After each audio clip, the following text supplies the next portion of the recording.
Welcome to Acoustic Guitar Episode 3. This lesson is going to cover using chords as templates. Now, in our last acoustic lesson, we discussed the different benefits and the value that could come from opening up all kinds of different picking and plucking sequences that involve acoustic picked patterns. And that's super valuable to understand that. And now the next element that's closely tied to all that involves using chord shapes that you've probably known for years now, just using them as templates to apply those different plucked patterns that we were looking at in the last lesson.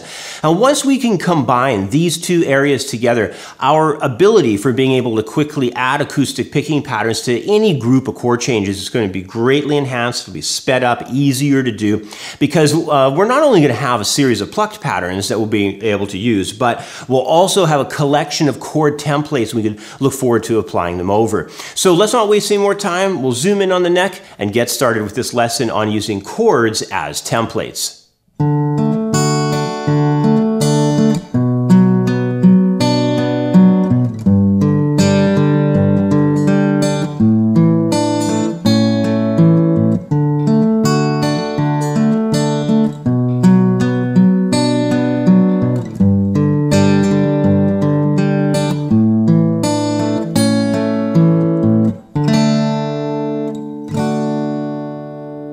All right, in example 1, we're going to take a straight eighth note pattern and we're going to use some nice open position chord templates here. And before we get started though, you have to realize that when acoustic players use chords as templates, they can just choose any way they would like to outline them with picked patterns. It's like sort of whatever you wish, just pattern it out that way. And the option is also there to sort of mix up patterns as well and have the patterns function in different ways. I'm not going to get too crazy on that in this example because I want to keep it fairly simple. It's a really straight eighth note feel that I've got going on, but what I will do is at some certain points through the groove, I'm going to do a double pluck. Let me just explain what I mean by that. In the first measure, there's a D major chord. If you grab your handout, is that D major, you can see the standard open position D major chord. But what I've done is I've placed some double plucks on the downbeat of 2 and also on the downbeat of 4. So if we count through it, you'll get a good idea what I'm talking about here. So listen, 1 and 2 and 3 and 4 and. So on the beat of 2, I'm plucking 2 strings there. I've got the open 4th and I've got the 2nd fret of the 1st string. And same thing on the beat of 4. When that comes in, I'm getting an octave of 2 D tones. One's on the open 4th string, the other one's on the 3rd fret of 2nd string. So let me just go through that slowly. I'm not going to count out loud this time. I'd like you to hear everything moving along. Here we go.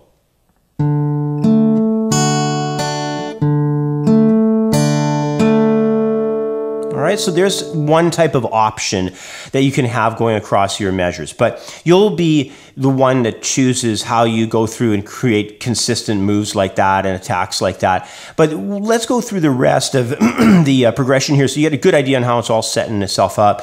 On the second measure, after you do that D chord the way I just went through, the second measure is going to move over to our only bar chord idea of this one, and it's going to be a B. Right? So on this one, what's happening here is we're setting up a pattern that goes straight through the lower register notes of that B minor. We're going to go like this. So we're just plucking 5th string, 4th, 3rd, back to the 4th, like that. And that covers the first 2 beats. Then on the 3rd beat, we're going to double pluck. We're going to get the high D note on the 3rd fret of the 2nd string, and we're going to pair that up with a low B at the 2nd fret, the root down below. So we'll play those together, and then we'll just come from the 3rd string there, going 3rd string, 4th, back to 5th string. So it's just going from the octave there to the perfect 5th, and then back to the root. All right, that takes care of that second measure, that B minor. Now let's move over to the 3rd measure, where we're going to cover the sounds of a G chord. We're going to do a G chord where we have our 3rd fret D included in the chord. So that's the voicing with D on 3rd fret, 2nd string. And what we're going to start with is we're going to come off the low root there, G at the 6th string, 3rd fret, pluck on the open 4th, and then we're going to do not just a double pluck, but we're going to do a triple on the downbeat of 2. So we'll have the lowest G on the 3rd fret of the 6th string, we'll have an open 3rd string G, and we'll also have a D tone up at the 3rd fret of that 2nd string. So we'll play all 3 of those tones together, And when I do that triple pluck there, I'm using my thumb on the bass tone, and I'm using my middle and ring fingers to pluck those other upper two strings. After that, I'm going to come back around to that fourth string open, and then I'm just going to cascade right across that chord, sixth string, open fourth, open third, and then the third fret of second string. So altogether, that third measure goes like this.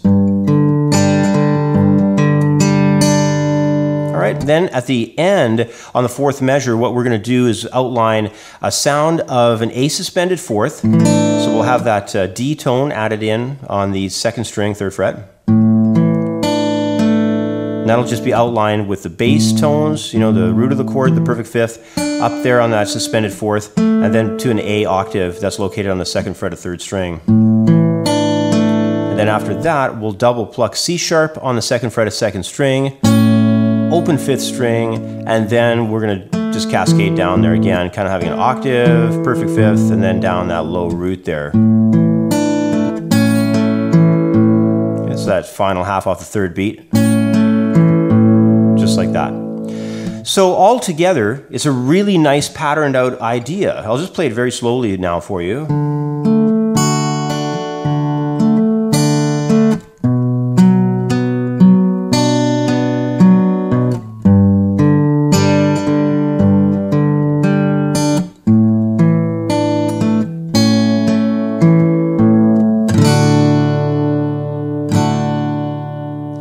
So take your time, understand what's happening with that, and then once you get a bit of a handle on what's going on here with example one, my suggestion to you would be to invent some of your own patterns on these chord changes.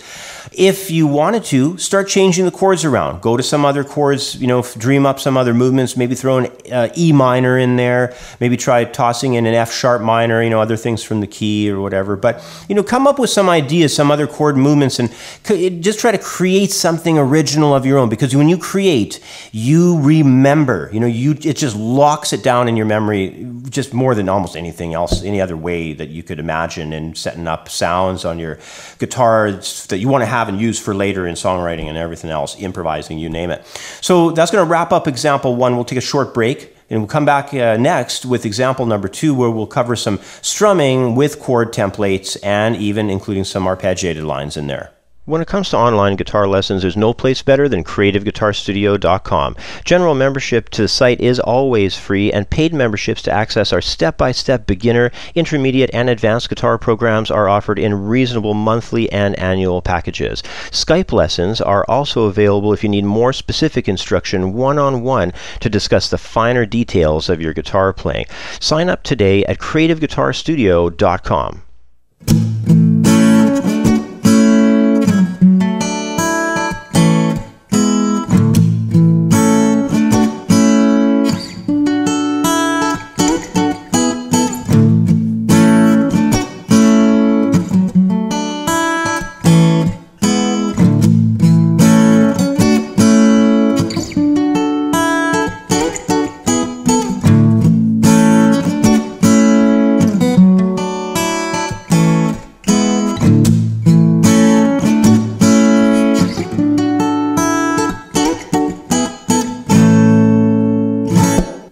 All right, this is a really fun one. In example two here, we're dealing with strumming and aligning everything with some chord templates. Of course, again, we're adding some arpeggiation in there as well. And you got to remember, acoustic players, you know, they often add a lot of filler strumming in and around their single pick tones. It not only adds more punch, but it creates a greater sense of dynamics to the overall flow of the rhythm part. And in example two here, I put together a riff in the key of A major. That's based upon a majority just having strum attacks that separate the hits on the string sets between the lower strings and the upper strings. You probably hear that right away when I started. Lower strings and then going upwards.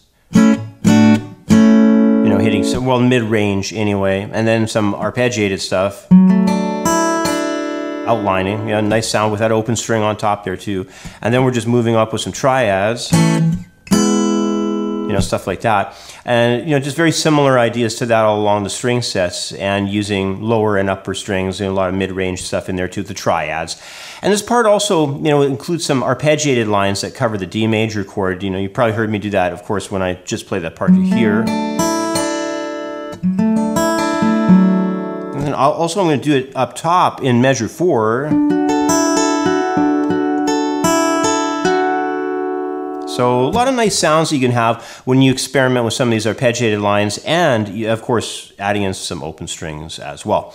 All right, so let's go through this riff. It's a really nice one. We're starting off on a bar chord style A major. We're just hitting that low part of the chord twice, and I'm doing a little bit of palm muting, just using the heel of my hand here a little bit where the strings are kind of, you know, just after they roll over the saddle there of the bridge. So I'm getting this kind of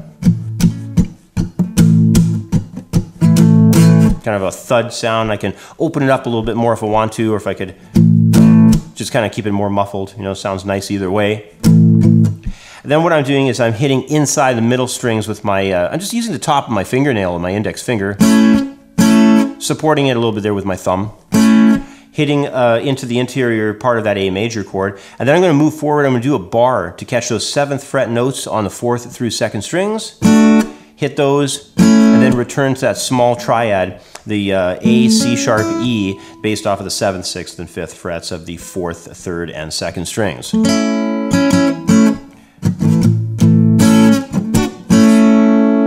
can hear in there too a little bit of a scratch rhythm idea that happens in the middle. Okay, so that's going to be what's used on the 1st measure and on the 3rd measure. Now, on the 2nd measure, we have a little bit different idea. This is going to be the arpeggiated thing. I'm doing a small piece of an a D major chord, pardon me. I'm using the F sharp in the base of it. So 4th string, 4th fret for that note. Also the A and D are in there. And I'm also including an open top string there. So I've got kind of, you know, like it's sort of like a D add 2 sound.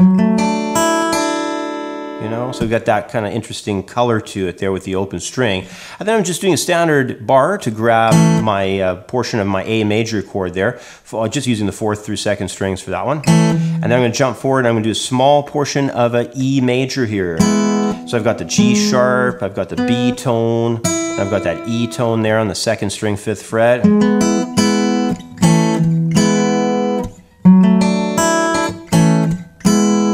Nice sound with that. And then I'm moving back in the 3rd measure, like I had mentioned, to do the first measures idea again.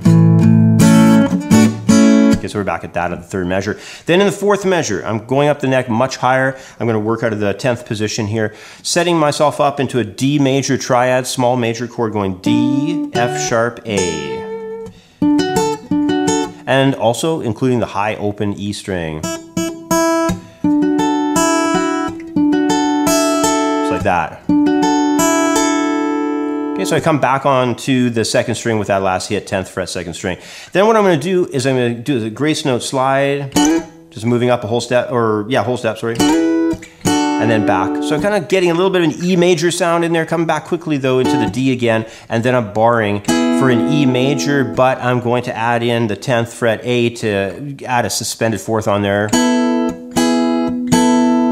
Like that. So really interesting measure on that 4th bar.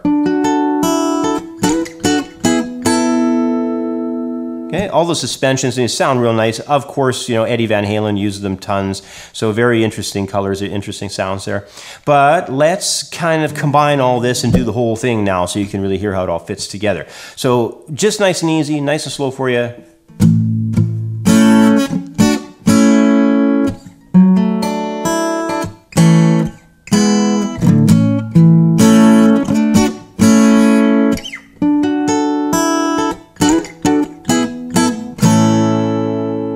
So to work out your bar chording, you'll get a little bit better at your triads. You know, there's a lot of those 4th through 2nd string triads that are going on with this riff. And, you know, when you really back up and take a big look at what's happening in the big picture of the harmony, we're not doing much here. We're just using A chords, D chords, and E chords. So what's that?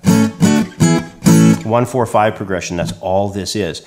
But it sure doesn't sound like it. You know, when you listen to this thing going by, you know, with the way we've got the punches and the separation of the different string sets and the register, the addition of the arpeggiated ideas, you know, it's just very, very different.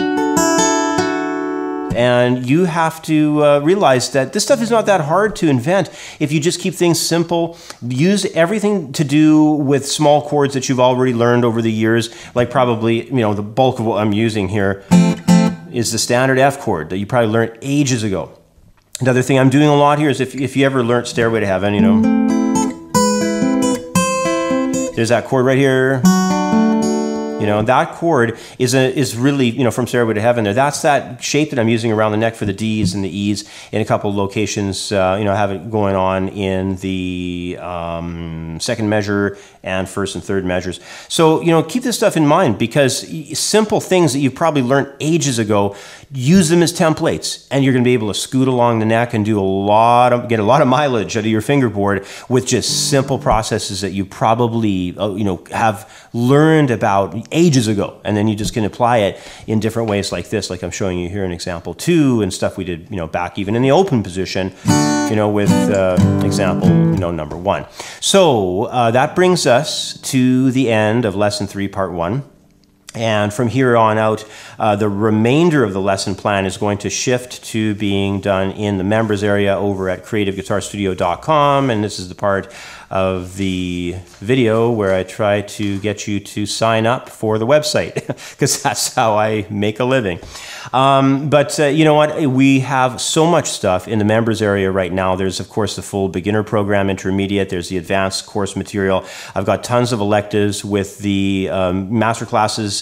There's 25 of those. There's 25 guitar blogs. They're all very detailed. They have handouts, PDFs. There's MP3 jam tracks for all those master classes. And then there's the new sessions that we just started. So I've got these acoustic guitar classes, what I'm obviously showing you here right now. And of course, there's the guitar soloing course, which is fantastic. And it's surprising that there's so many people who contact me in respect to Skype lessons, and the topics that they want usually center around guitar soloing. And that's why I decided to do an isolated course on guitar soloing, because it's such a popular thing with people of having confusion. You know, out there on the net, you can go on YouTube and find some guy's, you know, video lesson. He's showing you, here's how to play this pentatonic scale. Here's how to do this, here's how to do that. But you need way more than that to be able to apply and utilize that stuff. You can't get enough out of a 20-minute video. You're going to need, like, you know, 15 of those to really get your feet wet, just to be able to start doing, you know, the work with it. So that's what I'm doing on the website with not just, of course, the guitar soloing lessons, but these acoustic guitar lessons as well. You know, I decided to go in the route of acoustic guitar for this course, because I was getting people email into the studio saying there just wasn't enough organized acoustic guitar lessons available on YouTube and on other sites. So they wanted me to, you know, look into setting something up, and that's what this is all about. Anyway, I'm going to wrap things up right now, and hopefully I'll see you next on the website at creativeguitarstudio.com. I hope to see you there as a member in the next while, and all the best. Good luck with the first half of the lesson we did here. Again, if you want the second half, it's over on the site. The Blues Guitar Styles ebook is a masterclass course covering a huge amount of information on the blues style, with 8, 12, and 16 bar blues progressions, classic blues styles, plus all the important chord patterns. There's over 50 pages of information, including sections on blues techniques like slide, alternate tuning, and bending. This ebook has everything the guitar player needs for a solid foundation in blues guitar, including 27 MP3 audio tracks for easy at-home study. Blues Guitar Styles is available for instant download in the View Our Products area at creativeguitarstudio.com. Thanks for watching part 1 of the lesson. Be sure to sign up for a membership at creativeguitarstudio.com to watch part 2. In part 2, we'll study how to use random picking across bar chords and how to add a jazz touch using 7th chords. Plus, as a member, you'll also be able to download the handout for this lesson along with many more professional guitar lessons. Thanks for watching, and we'll catch up with you next in the members area.